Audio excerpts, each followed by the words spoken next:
Alors aujourd'hui au travail, comment ajouter ou soustraire un certain nombre d'unités, de centaines, d'unités de mille dans un nombre donné. Alors par exemple, si j'ai le nombre 12 345, si je veux ajouter deux centaines à ce nombre, c'est assez simple. Donc ajouter, ça fait référence au signe plus. Donc ajouter deux centaines. J'écris un 2 dans la colonne des centaines parce qu'on sait que deux centaines, en réalité, il s'agit de 200 unités. Donc, j'ajoute deux centaines. La réponse me donne 5, 4, 5, 2, 1. Donc, 12 545 si j'ajoute deux centaines ou encore deux billets de 100 $ à ce montant d'argent, ça me donne un montant de 12 545. Qu'arrive-t-il si j'ai un nombre de centaines qui est plus grand que 2, que un chiffre? Alors, qu'est-ce que je dois faire? Alors, tout simplement, je ne dois pas oublier que mes centaines sont ici. Et ça, c'est la raison du crochet que l'on fait. Mes centaines sont ici. Je dois exclure le chiffre à la position des unités, car je m'excuse, à la position des dizaines, car les dizaines ne sont pas assez nombreuses pour former un paquet de 100. Je dois exclure mes unités aussi, car il n'y en a pas assez pour faire un paquet de 100. D'où la raison de mon crochet, l'existence de mon crochet jusqu'aux centaines. Alors, dans le nombre 12 345, il y a 123 centaines ou encore 123 paquets de 100 dans ce nombre.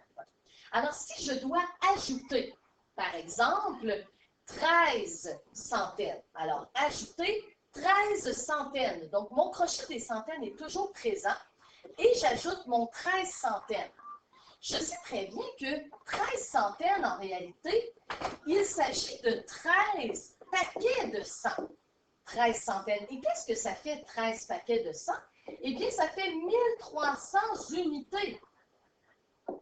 Alors, si je place mon 13 ici dans le crochet des centaines et que je bouche les trous avec des zéros jusqu'aux unités, je vois mon 1300 unités. Je le vois très bien, le 1300.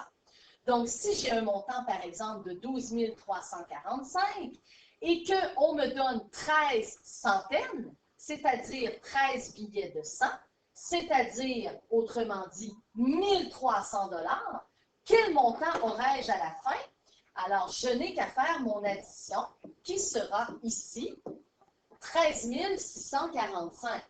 Donc, c'est important de placer notre nombre à l'intérieur du crochet. Et le crochet doit être évidemment bien positionné selon les positions. Passons à un autre exemple avec le nombre 25 689. Combien y a-t-il de dizaines dans ce nombre? Alors, je dois faire mon crochet jusqu'aux dizaines. Pourquoi ce crochet? Parce que je sais que des paquets de 10, il y en aura dans les dizaines, dans les centaines, dans les unités de 1000 et dans les dizaines de 1000. Alors, par exemple, dans 25 689 $, combien j'ai de billets de 10 $? J'en ai pas seulement 8. J'en ai aussi dans les centaines des billets de 10 $. J'en ai aussi dans les unités de 1000 et j'en ai aussi beaucoup dans les dizaines de 1000. Je dois exclure le 9 unités parce que le 9 unités n'est pas assez suffisant pour avoir un paquet de 10. Alors, c'est pourquoi le crochet part des dizaines jusqu'à la fin en excluant les unités. Alors, à ce moment-là, si je dois, par exemple, enlever à ce nombre-là 51 dizaines. Alors, je dois enlever 51 dizaines. Par exemple, j'ai fait un achat qui m'a coûté 51 dizaines. 51 dizaines qui est en réalité 51 paquets de 10, 51 billets de 10 $.